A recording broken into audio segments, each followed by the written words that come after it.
Woohoo! This hangout on air is live. Welcome to Spiritpreneur School. You are on with Abiola Abrams from sacredbombshell.com and Sacred Business Academy. I'm so excited about our beautiful guest today, Dr. Phoenyx Austin. Before I tell you a little bit about her, let's just say hello to her. Hi there, Dr. Phoenyx. Hi, how are you doing? I'm great. How are you? I'm awesome today. It's rainy over here, but it's still a great day. It's raining here too, so hopefully we'll bring the sunshine and bring the information to the Sacred Bombshell Spiritpreneur tribe. Absolutely.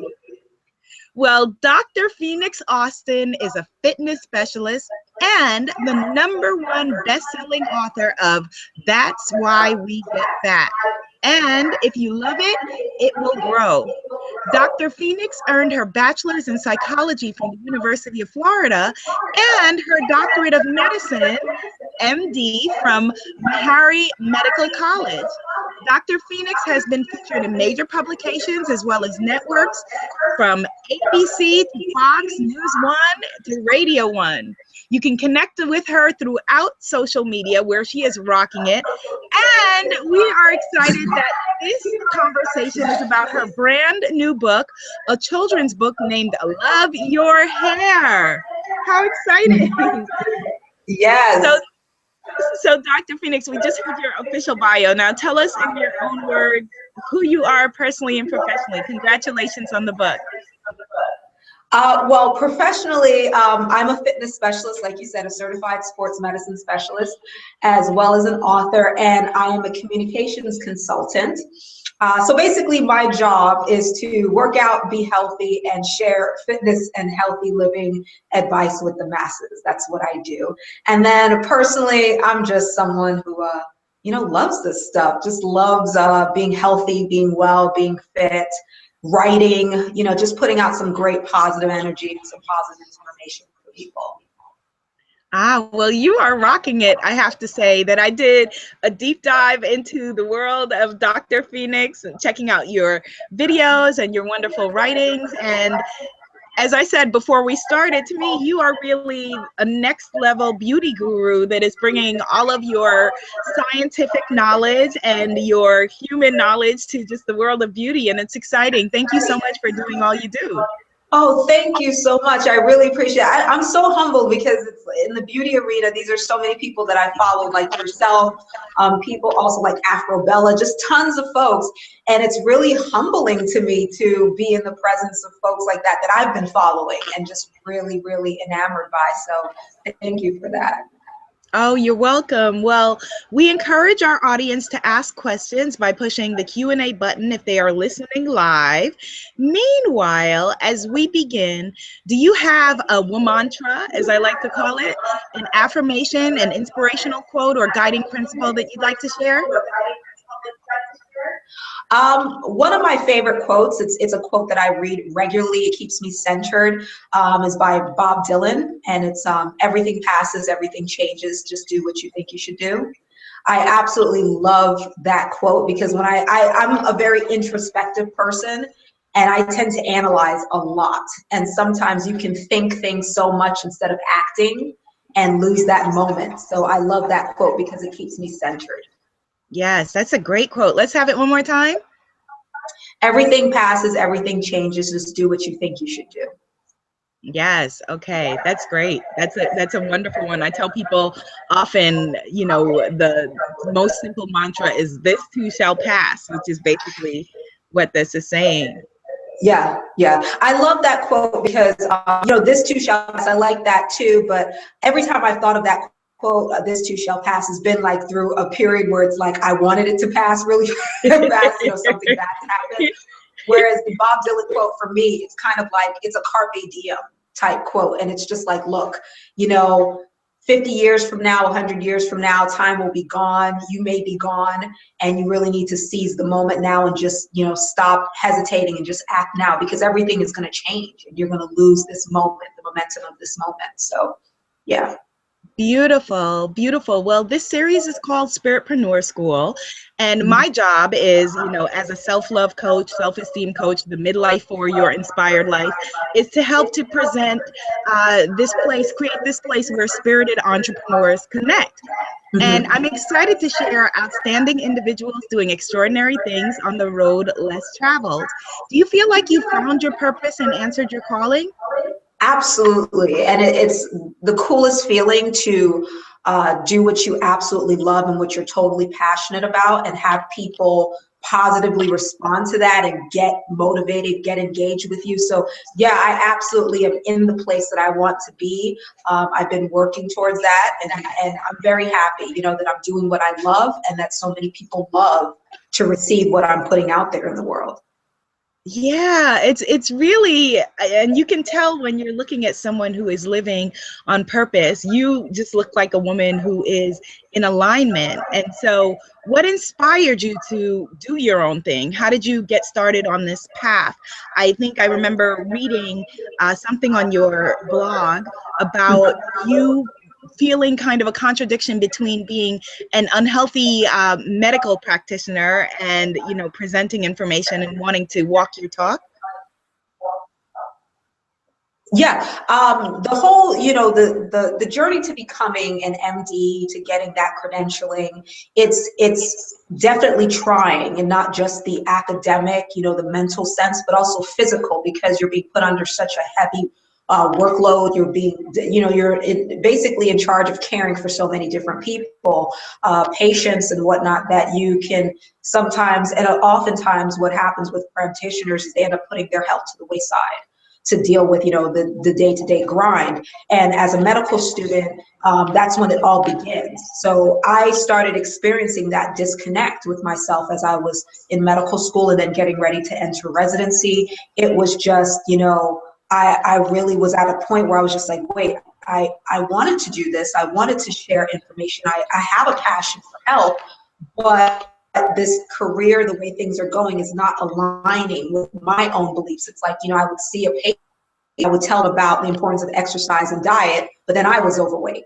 and I wasn't even, eating right or whatever. So there came a point where I had to make a decision career-wise and be very, very true to myself, and it took some creativity and some real soul searching. And thank God I was able to find mentors that were essentially doing what I wanted to do and kind of help shape the steps that I needed to take. So I basically decided that I wanted to do health and wellness on a larger scale. Let's say instead of just going into a clinic and seeing one patient at a time, I wanted to use social media to reach the masses.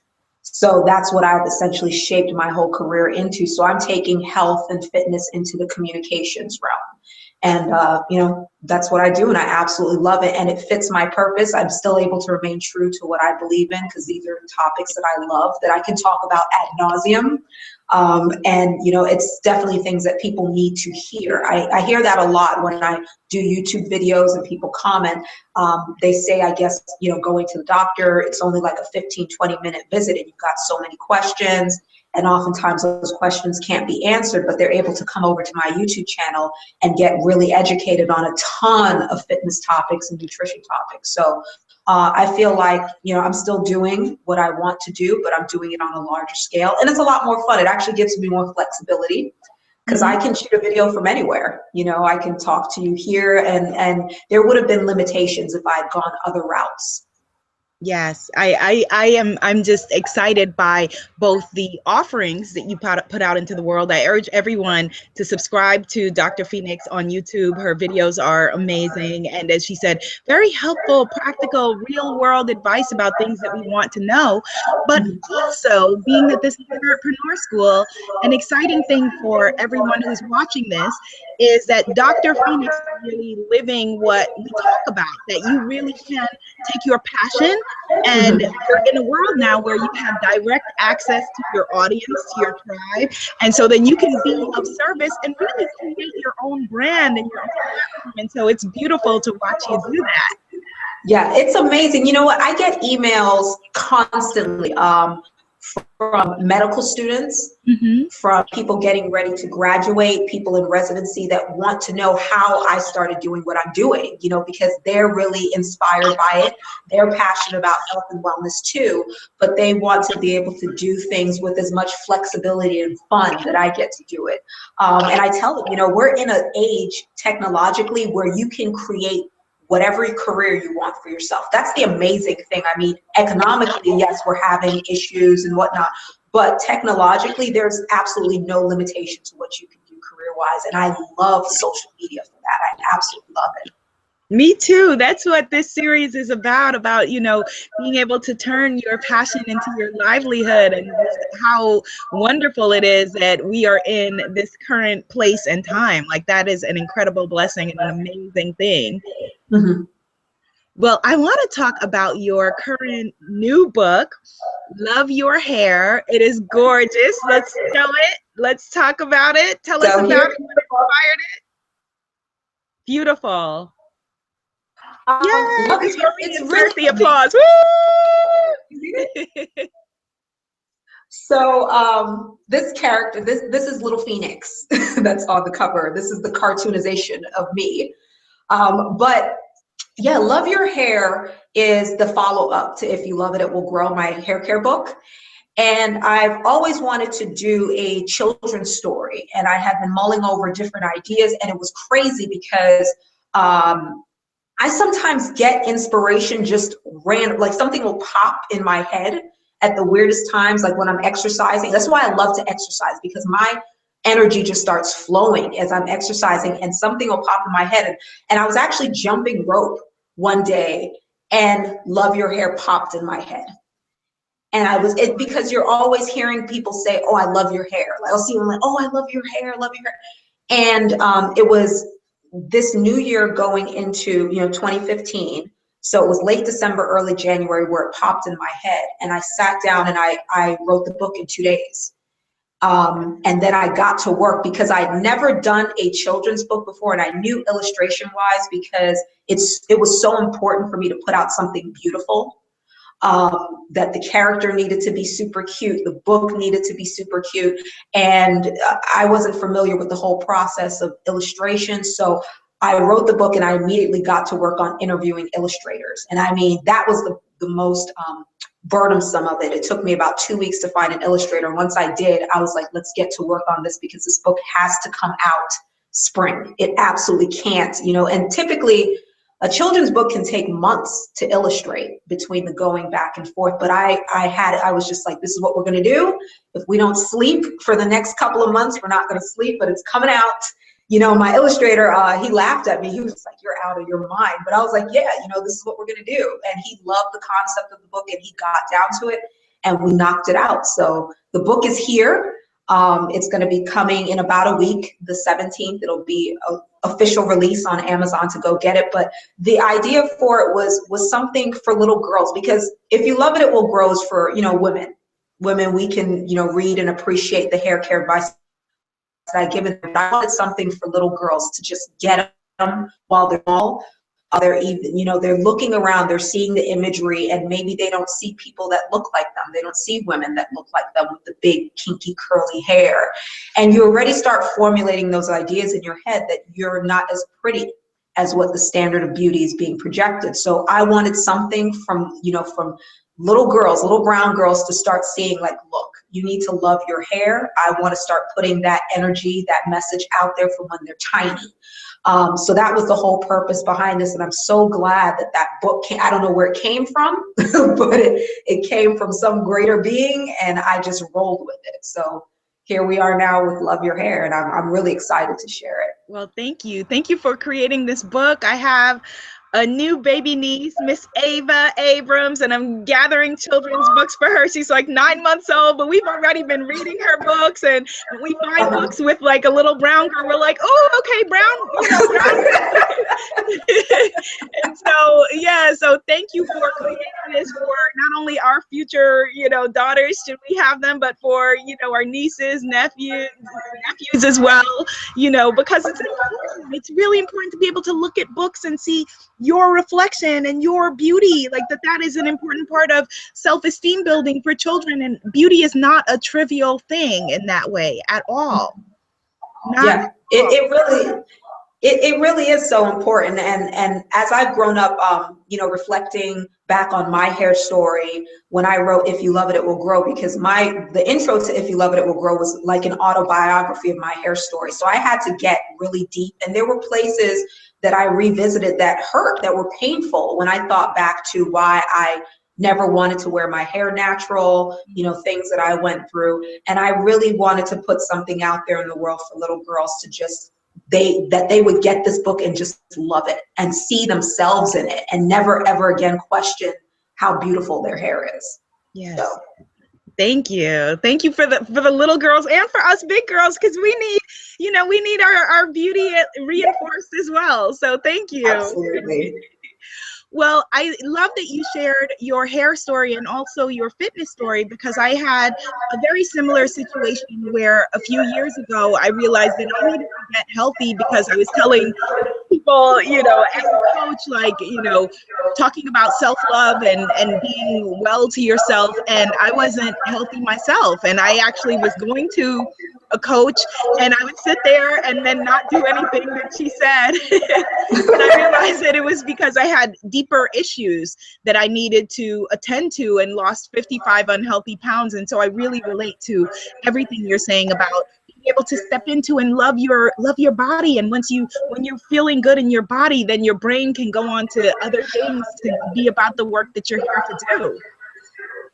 I've found that the interesting thing about myself is, like, my home is my sanctuary. I'm a very spiritual person, and I need positive energy around me. And I've noticed that just as the years, as I've created, books, written articles, done videos, I've noticed with myself that when I'm centered, when I'm healthy, when I've got positive people around me, when I'm just in a wonderful space, vibing with everything, then I'm able to put stuff out there and people immediately respond to it. But I notice as soon as I start getting off the rails and maybe hit a funk, it definitely reflects in my work. So I've become even more cognizant of maintaining my health, both mentally and physically, because I've seen the direct results of being in a healthy space.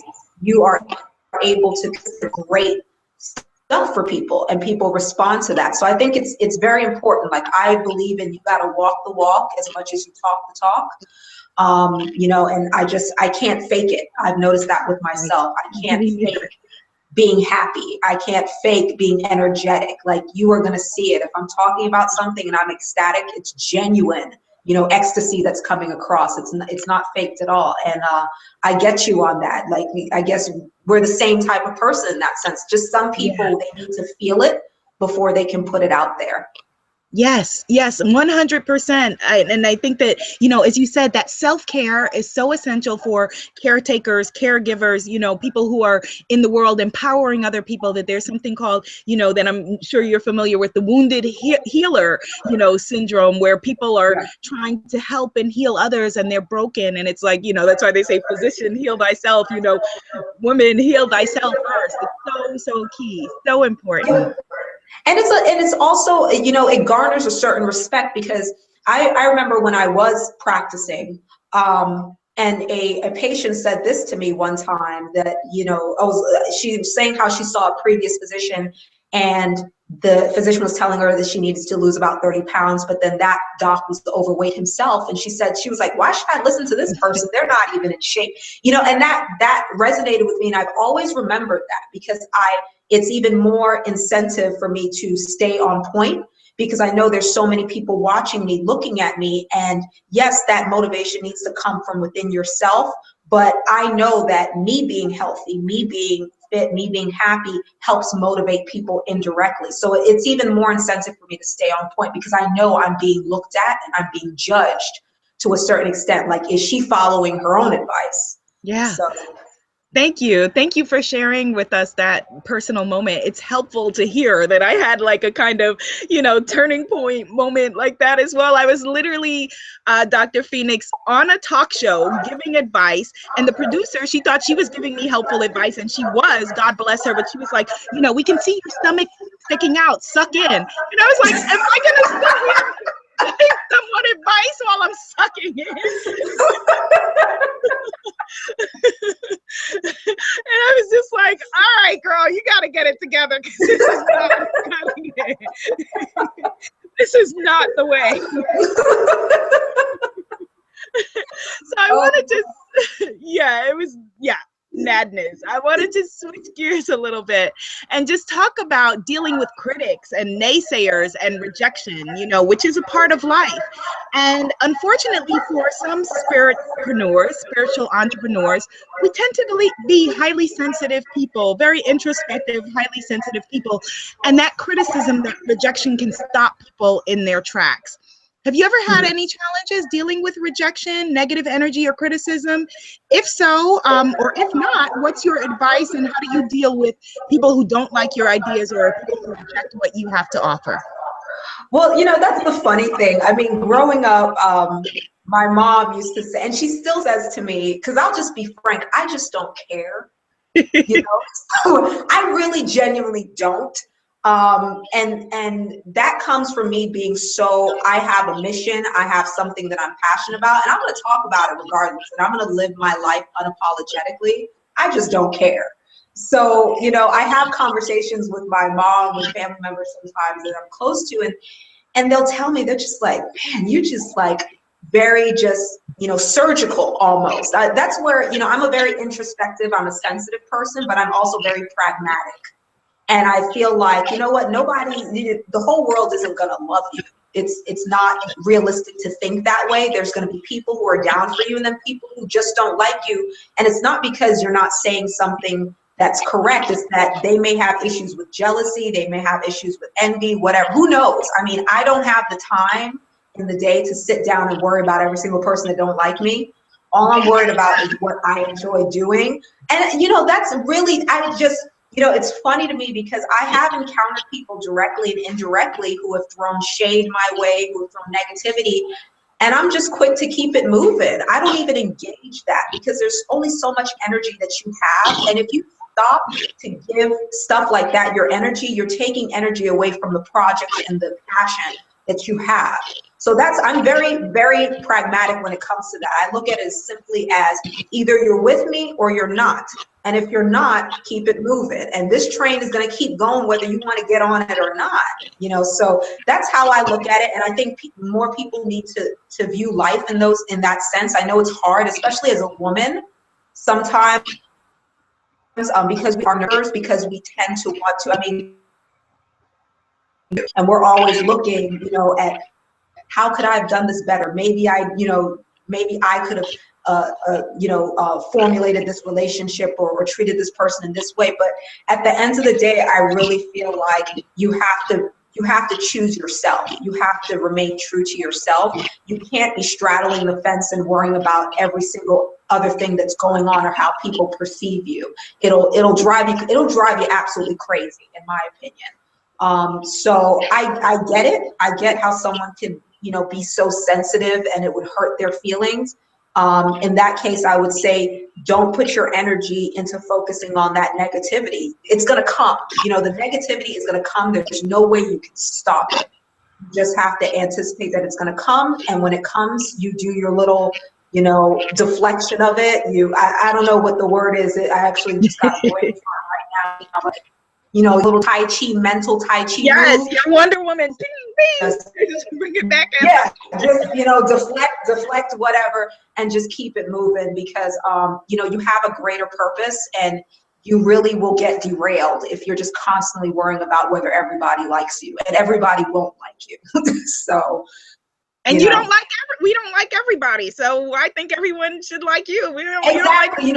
There's people I don't like, and it is what it, and it is what it is. And that's just life. It's the yin and yang of life. There's positive and negative, and that's what keeps everything balanced, I guess. So that would be my suggestion for someone who's that type, I guess, people pleaser, or you're just worried.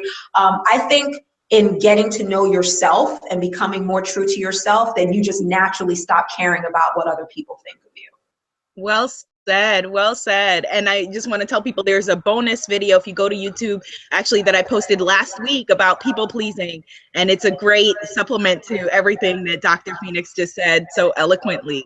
And I'm sure that when you said, I'm leaving my medical practice to build this communications angle, that everyone wasn't like, rah, rah, that's a great idea. Oh, God.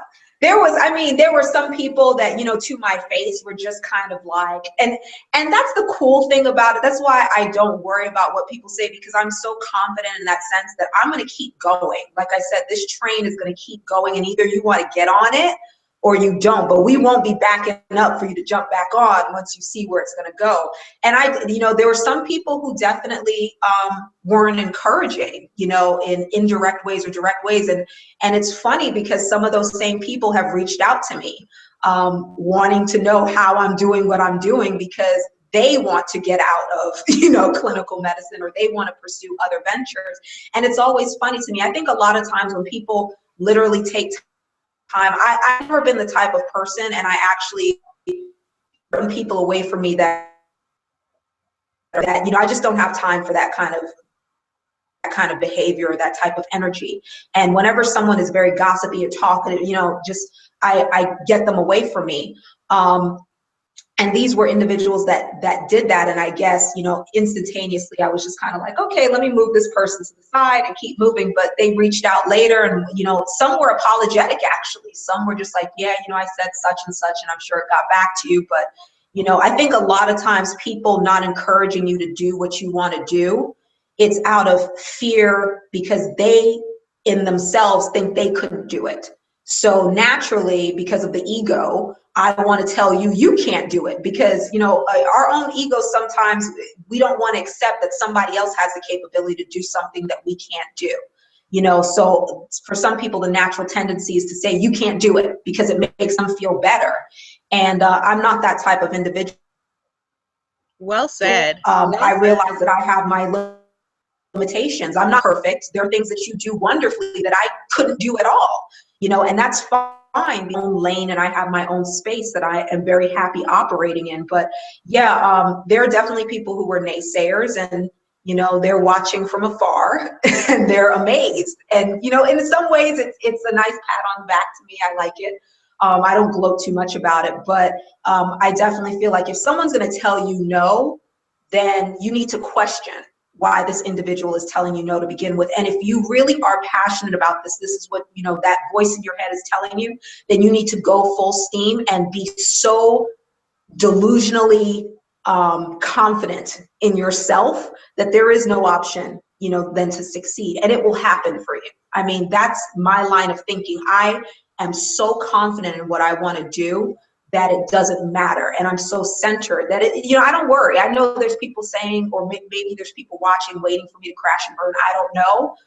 But I'm not worried about that. We don't attract those kinds of people. The crash and burn people, they're just watching to take notes to be like, oh, okay, this is how I can do what Dr. Phoenyx did.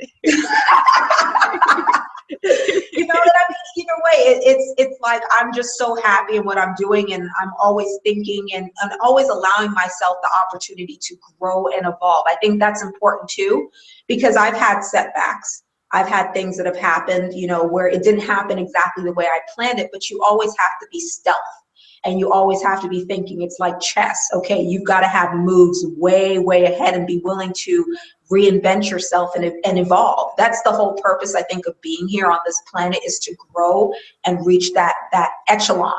And that's what I want to do. That's what I'm doing with my life. I don't think I'm at the top yet. And every day I'm eager to learn more and more and more, because I didn't know I didn't know about publishing. I didn't know about, illustration. I know, but you learn as you remain true to what you want to do, and you interact. I'm interacting with you. I'm talking with you, and talking with you, I'm learning a lot. You know, I've watched your videos and I've learned a ton from your videos and just feel like, wow, you know, so I feel like that's the whole purpose of life, is constantly growing and evolving, and you're going to get better and better. And yes, a door might close on you, but another incredible opportunity is going to open up. And I've had that happen so many times for myself that I 100% believe it now, that anytime I miss out on something, if somebody tells me no, I don't even sweat it, because I'm like, you know what, there's going to be something dope down the road later on, so I'm not even worried about it. Yes, that is definitely the way to look at it. That is just exactly what it is. That, you know, whatever it is, the door is closed, you know, just get happy in advance and be like, okay, thank you. You know, I can't wait to see what's coming.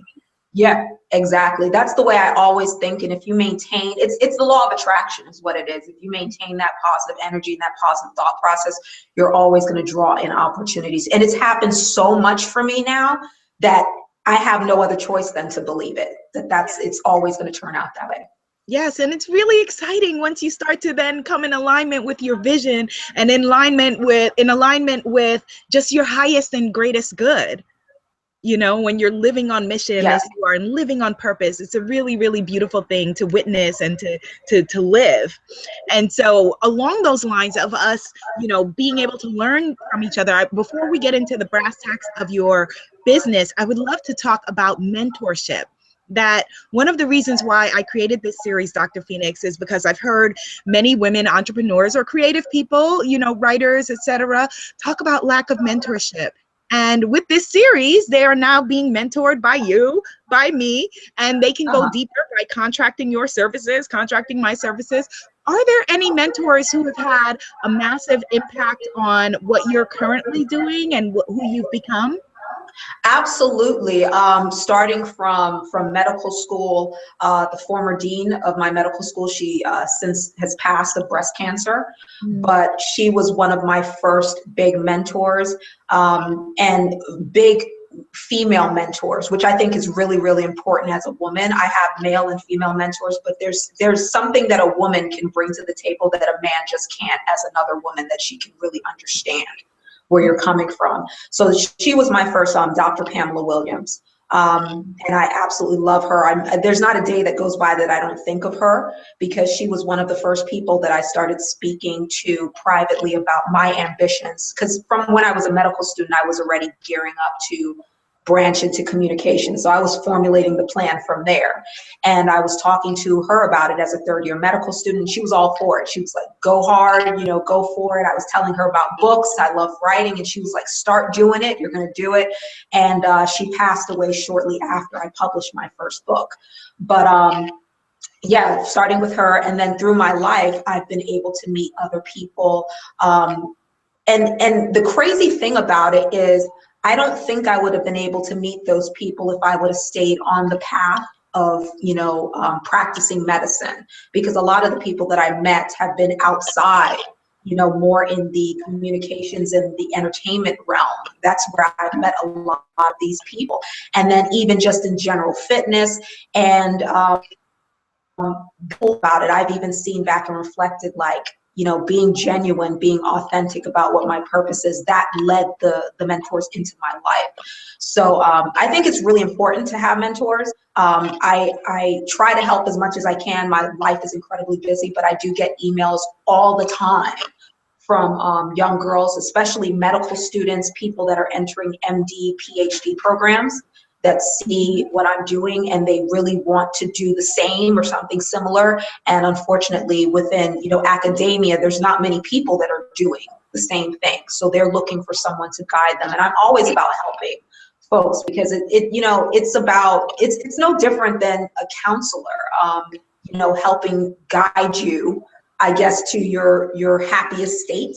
And I find that when I just share that information with folks, like, they develop a certain sense of confidence, because it is kind of scary. You know, I'm not going to say I wasn't fearless leaving clinical practice. That my whole life, essentially, school for over a decade, and then you decide, okay, I don't want to practice medicine anymore. Yeah. You know, Yeah. And for people who are who are in that same boat, it can be terrifying to them. So I try to offer as much guidance as support as I can. And I do believe in the value of having mentors. You can't do this by yourself. There's just so much value in people giving you different perspectives. And you know, I'm always there for people in the time that I have. I do encourage people to email me, and I do answer emails. That's beautiful. I think given that it sounds like there's a very high demand specifically within the medical field for people who are wanting mentorship from someone like you. And so there might be a consultant program, consultancy, something that you put together, a packaged program like from MD to Stage or whatever it is that can serve those people in that way.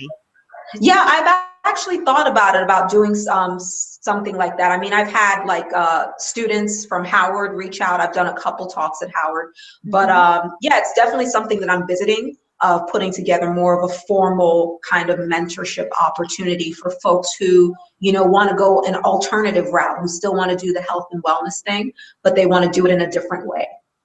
Okay, well, we look forward to talking about that in the future. So what does your current support team look like now, like your personal and professional? Who's on your team? I've got several people, and that's the cool thing about it too, because it's like now you're the boss. So you have like, you know, you built this team. So I have a wonderful assistant. I actually have a full editorial team. So, and that is something that I've built from the first book. So I've got a few editors, you know, the people that do my graphic design, my layout. I've got tech people who handle my website and whatnot. And this has come through time. It definitely was trial and error. You know, I spent a lot of money through the years. I'm just exhaling, thinking about, I'm like, yes, co-sign on that. Yeah, you will spend, unless someone just hands you the blueprint for everything. I had to learn a lot of this on my own. But you know, it's rewarding because now I'm just a big nerd, to be honest with you. I'm a huge nerd and I love learning. So I think back on it from where I started, just knowing absolutely nothing about even publishing a blog post to now, you know, and it's really, really cool. But yeah, there's definitely a team that I put in place, and I thank God for them. It's, you know, and it's taken some time building up this team. It's like some people have left, some people I had to get rid of, and then some people, you know, I brought in, and it's so ecstatic now, because now it's like this well-oiled machine. And we all know each other. They know me, I know them, so everything moves pretty smoothly. And I'm sure there's going to be other people that jump on board, because I'm definitely not at the level that I want to be at in the next couple of years to come. But yeah, there's definitely a team in place. It's impossible to do everything by yourself, because you just, you know, you're human. You're not perfect, and you know, unless you can do everything all by yourself, which I wouldn't recommend because you'll drive yourself crazy. You really should build a team around you, and it takes some time. Unless someone's going to hand you that team, you know, just expect that it's going to take some time, that there's going to be some building and then some severing of relationships. Yes, I think it's such a relief when you realize that being an entrepreneur doesn't mean you have to do it all your own. Like I tell my coaching clients, you know, being a solopreneur doesn't mean that it's just you. And as you said, you know, being able to have that blueprint, like one of the things that I'm creating with Sacred Business Academy is a Become the Guru program, so that you know all of those things of what to do, but you still are going to have trial and error, and still are going to have your own way of trying to make it and your own challenges. And so what for you, Dr. Phoenyx, has been your biggest challenge? One of my biggest challenges was focus initially, and I've worked on that because I get so many ideas, and I realized, you know, I had to learn that things take time, you know, and it's like cooking. You can't just expect to nuke it and just be done. You just have to learn sometimes to slow cook things, because that's the best way it's going to come out. So that's something I've had to learn, because I get so many ideas and so many things that I want to put out there. And I've learned that you should really, you know, take your time with it, you know, drop a little here, drop a little there, like really expand this over a lifetime. But that's been one of my biggest challenges. But I mean, I've since dealt with that, where when I initially came out, I came out guns blazing, and I wanted to throw everything out into the world. And I learned it was like, no, you need to be more of a slow burn if you want that longevity. What does that mean? What was your guns blazing approach as to what your approach is now? Can you give us more details? Book wise, because I have so many, I actually have a ton of books that I'm working on presently. And I've been of the type where it's like, I don't need the limelight. It's nice to have the limelight, but I'm very fine, writing books and staying in my own world, and, I'm very much an introvert. As much as people see me on camera and I light up on camera and I have fun, I'm an introvert at heart, and I'm actually kind of shy. So I would be very content just writing books and then putting out like a book every few months. And I've since learned that, no, you don't really want to do it that way. That's what I mean by the slow burn. Yes. You don't have to just pump it out, pump it out, pump it out. You can put something out there and really savor the moment and then drop something else. So that's something that I've had to learn, because that wasn't my usual temperament. My temperament was to like literally just write a book, put it out there, and not even worry about publicity, because I'm not driven by people, giving me accolades. That doesn't drive me. What drives me is putting out something. Even if I get one Amazon review that's beautiful, I'm happy with that, but I've had to learn that, if I want this longevity, to really get that message out there, then I need to slow down with it. So that's something that I've had to learn. Got it. And as an introvert, as I've started to call myself an extroverted introvert, I totally get that. Well, let's talk about money and about abundance, that some heart-centered entrepreneurs and creative people have issues around receiving money and getting paid for the magic that they put out into the world. Do you have any advice to offer in this area? Look, I got no problem getting paid for my work. Like, better have my money. Like, I have absolutely no problem. Money, like, you got to pay bills. So I definitely am all for people getting compensated for their time and their energy. And I do put a lot of time into what I do, so I expect to be compensated for it. Now, is money the ultimate goal for everything? No, money doesn't give you happiness, but money allows you to live, and it does afford you nice things.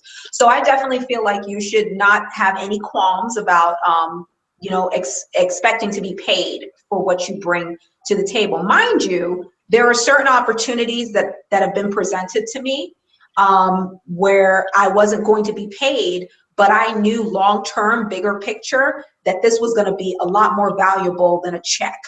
So I was like, that's fine. You don't have to pay me for this, but I wanted to form that relationship with that individual or that organization. So I was willing to forego, a salary, just because the long-term relationship was going to be a lot more beneficial than, just a one-time payment. So you really have to weigh it. And that's where you have to be very savvy and strategic. You always should have a plan on what your long-term goal is. You shouldn't walk into situations just not really knowing what's going to go on and just things up in the air. You should always look at it kind of like you're hunting.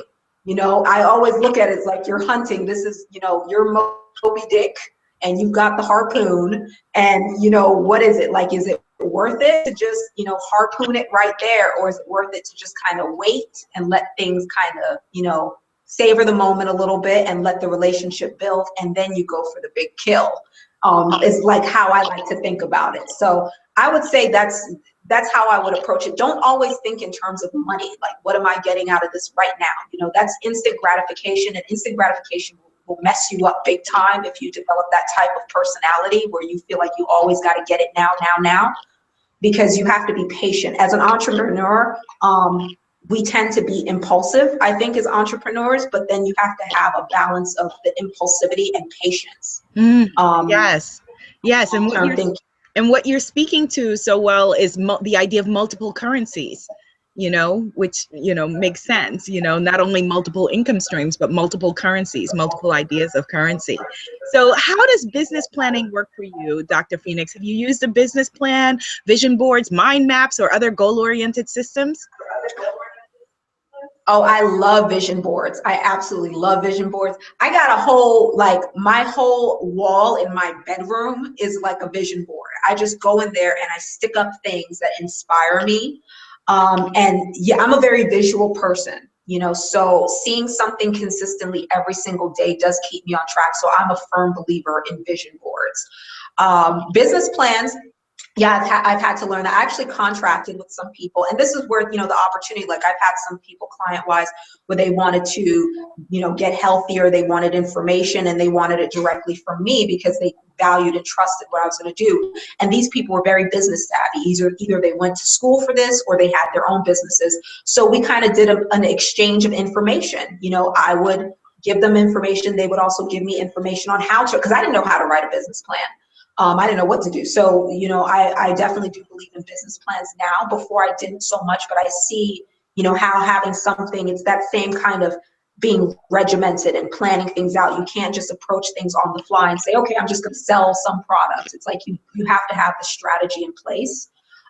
So yeah, business planning wise, I definitely do that. And then, you know, also vision boards. I love vision boards, and I love Pinterest because I treat Pinterest almost as like a vision board.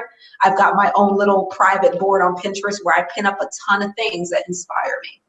Me too. I'm a big Pinterest head. So you guys have to go follow Dr. Phoenyx on Pinterest. Follow me on Pinterest. That's when I'm in a line somewhere, I'm like doing Pinterest on my phone. And yes, vision boards are incredible. So let's talk about, there are no average days for gurus like you, but give us a super quick snapshot of an average week and what your business structure is and your business model. Well, I don't sleep. That's the crazy thing, because you know, there's so much, I'm always in my head and I'm always thinking, that I've noticed that as time has gone on, like I sleep less and less and less. It's crazy, but I don't feel as tired. So I'm up by like 3:45, 4 o'clock every morning. Wow. The first thing I do when I get up is I meditate for about 15 minutes. I'll just sit there and meditate and get centered. And a lot of that meditation is also being grateful. Like I'll just think of all the things that I'm happy for, and all of the circumstances that I've been brought out of, and all the positive things that are going to come. So I'll spend that time, just a moment of gratefulness, and then I'll go work out. And I work out for about an hour to an hour, 15 minutes every single morning. And the cool thing why I love working out in the mornings is because I get to see the sun come up when I'm working out. And that is just a wonderful feeling. You know, I tell people all the time when they, you know, how should I start exercising? What should I do? I tell people, it don't matter what you do, just get up and work out in the morning right as the sun is coming up. You know, it's the most amazing feeling, and it's the best way, in my opinion, to start your day. And then after that, you know, I'll have breakfast, and then I get straight into work. And I mean, I am working from, you know, the minute I open up that laptop and start going all the way until sometimes I have worked into the next day without sleeping. And a lot of that also comes from my training, because as a medical student, you know, you don't sleep. And as a resident, you don't sleep. So I've kind of been used. Ah, interesting. It's kind of like I'm, so I don't get tired. But my day, you know, if I do get some sleep, obviously I gotta sleep. I usually clock off at around like 9:30, 10 o'clock. And then I get up and I do it all again. And in that time that I'm working, I'm either writing or I'm meeting with clients. I spend a lot of time on Skype, doing conferences with different contractors that I work with. And that's basically, you know, my day. And it gets even more hectic. Like this time, right before I release a book, is when things get really, really hectic, because the timing of, you know, getting books in people's hands, scheduling interviews, doing things like that, it can become really crazy. So this is actually a really hectic time right now, but it's fun. You know, it's absolutely fun. I'm exhilarated by it, and because I love what I do. It doesn't feel like work. I literally, every day that I get up, as much as I work and I don't sleep, I don't feel like I'm working. Yay! That's awesome. Okay, so what is your North Star? What guides you and what keeps you going, and when times get tough and in those moments of self-doubt? The thing is, I don't have doubt. I never, and it's crazy because I can think of, you know, years ago when I would have doubt. Now I don't doubt myself anymore. And ultimately what guides me is, and I tell myself this every single day, if I were to die tomorrow, if this would be my last day, would you be happy with what you left behind? If this was it, 12 hours from now, you're gone, would you be happy? And that's always what guides me. I'm constantly in a state of what is fulfilling, what kind of legacy do I want to leave? What type of person do I want to be remembered as? Even outside of just social media, but the people that I interact with on a day-to-day basis, my friends, my family. I think to myself, are you in a place where you would be happy if you literally closed your eyes and never woke up again the next day? And that's what guides me. Very, very profound. So as someone who, is teaching us how to love your hair and love your body and love who you are, you've told us a little bit about your journey. Dr. Phoenix, how did you learn how to love yourself? I'm sorry, what was the question? How did you learn how to love yourself? That my last book was named The Sacred Bombshell Handbook of Self-Love. And so I'm just wanting to know more about how you learned how to love you. I would say how I learned to love myself unconditionally, unapologetically was after I got sick and tired of depending on other people to love me. That's when I ultimately learned that it wasn't going to matter what anybody else thought. At the end of the day, in order for me to be happy, it was going to have to come from me. So that's where, because there was definitely, I would say, a space in my life where, you want that affirmation from other people. You end up in relationships that aren't benefiting you. And it's really benefiting another, because I'm naturally a giver. I'm not a taker. I will give, give, give. And me being that type of personality and that temperament, I've had experiences where I've been in relationships, I've been in circumstances where it was not being reciprocated. I was loving, I was giving as much love as possible, but I wasn't getting it in return. And what was feeding me was the little scraps of love that I was getting. And I wasn't whole. And then I realized one day, I'm like, wow, all of this love and all this energy that I'm putting out there to other people, I need to learn to direct it to myself first before I start putting it out there, and that's when it really clicked with me that it needs to come from me, and I need to love myself unconditionally instead of looking for that love and that affirmation from others. Beautiful, beautiful. There's a question that someone asked before about dealing with grief and your purpose. And I just want to get her question for you, because I know that your undergrad degree was in psychology. And I promised her that I would answer her question in depth later in another video, but I really would love for you to give your feedback on it. That I think that the gist of her question, let me see if I can pull it up, was about her dealing with the loss of her mother, and she knows what her purpose is, but she's trying to, I guess, balance the grief and dealing with her purpose. What would your advice for her be? Wow, that's tough. I mean, both of my parents are living. I honestly, in giving advice to people, I always try to empathize and put myself in their position. And I feel most comfortable talking about situations that I've been in, because I feel like that's coming from a more authentic place than kind of, supposing what I would do. And I honestly, losing a parent, I don't know how that would affect me. I've been fortunate that both of my parents are alive and I can go to them at any time.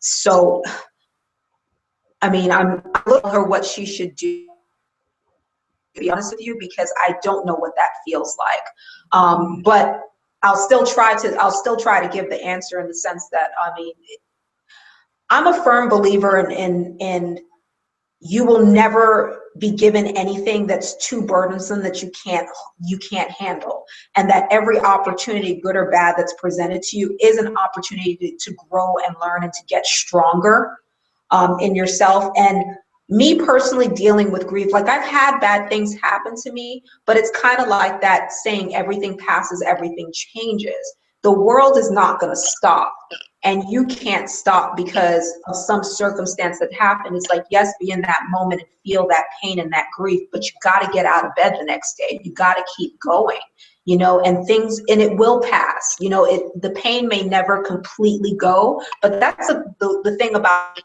the human, from just a physiological standpoint. It's like pain. It's not, It's pain, there's hurt, we sense it, and then we heal if we allow it and we move on. And the only way you heal is if you stop revisiting it. It's like a cut. It's not going to heal if you keep picking at it, if you keep going at it. But if you allow it to sit there and heal, it'll go away. And you may have a scar that's left that's always a remembrance of what occurred to you. But now you're in a stronger and a better place, and your body is able to heal itself. So that's how, if I was, God forbid, if I was in that situation where one of my parents died, I would have to look at it that way, because the truth of the matter is the world is not going to stop. It's not going to stop. And I know of women who, are in situations where they're single moms and they relied on their mother, to help them through the circumstance, and the mom passed away. And now all that burden is on them, that responsibility, and it really even more so pushed them, propelled them to get it together, because now they have another life that they've got to care for. And the interesting thing about those circumstances, when bad things happen to you, sometimes I even ask myself, you know what, if this bad thing didn't happen to me, maybe I would have been stagnant. Maybe I wouldn't have had the motivation to really step up my game if I would have been allowed to become complacent in things.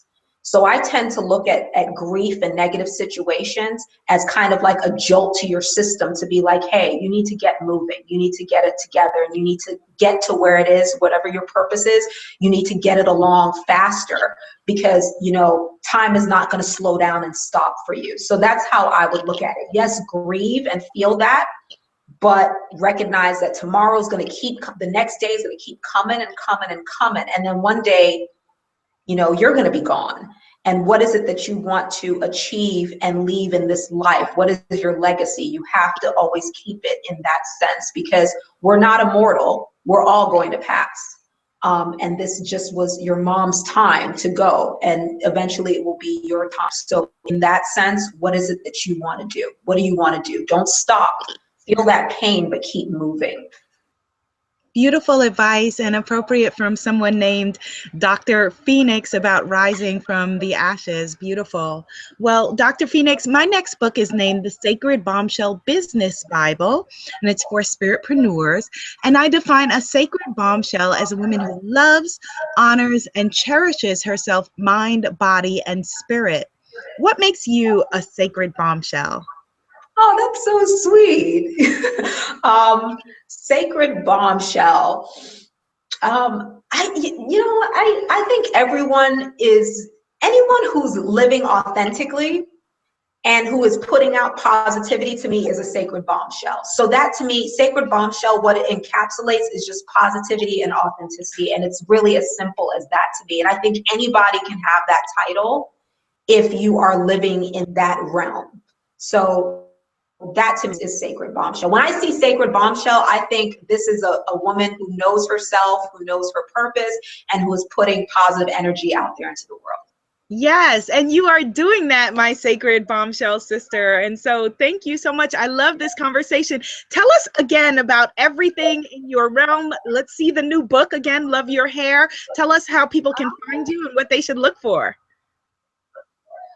You can find me at drphoenix.com. So that's DRPHOENYX, like my name.com. And basically, if you come over to the site, it's going to be everything fit, healthy, awesome, as what I have on my website. So fitness, healthy eating, just wellness tips, videos, articles, everything that I'm passionate about to help you get fit, healthy, awesome. And then my children's book will be out on the 17th. So next week, Friday, my children's book drops, and I hope you guys will check it out. I'm actually going to send you over a copy as well. I'm actually going to send you a copy of that and my hair care book. Oh, so that's awesome. Thank you. I'll be sending you. And hopefully I would love to see if we could do something in the future, like a giveaway or something, because I love giving away freebies and stuff. So yeah, that's what you guys see to me. Of course, there's going to be more books. There's going to be more media stuff, just some good things to come. Let's do that. Let's definitely plan a giveaway. And I will also I'll send you a whole Abiola self-love kit with my affirmation cards and the sacred book of self-love and a lot of goodies. And I'm going to be speaking in the DC area in August. So we'll coordinate and let's figure out a way to powwow. So thank you, sis. So this isn't the last that people will see of Dr. Phoenyx Sacred Bombshell Aviola collaboration. Oh, I'm so excited you're coming to my neck of the woods. Yes, we're going to connect. We're definitely going to connect. Yes, and thank you so much, Sacred Bombshell Tribe, for watching. Go support Dr. Phoenyx. Get her books. Get Love Your Hair for You. Get the get what you want to get. If you love it, it will grow for you. And Love Your Hair for your little ones. And then also the workout book and the amazing comprehensive blog and everything she's got going. And I have a gift for you. If you go to ownyourbombshell.com, ownyourbombshell.com and sign up, you'll get a free downloadable self-love kit for spiritpreneurs that has everything from success principles of how to revamp your site to how to make sure that your self-worth is in alignment with your purpose, your passion, your pleasure. So thank you so much for watching, everyone. Namaste, the sacred bombshell in me. Love sees and adores the sacred bombshell in you. Bye.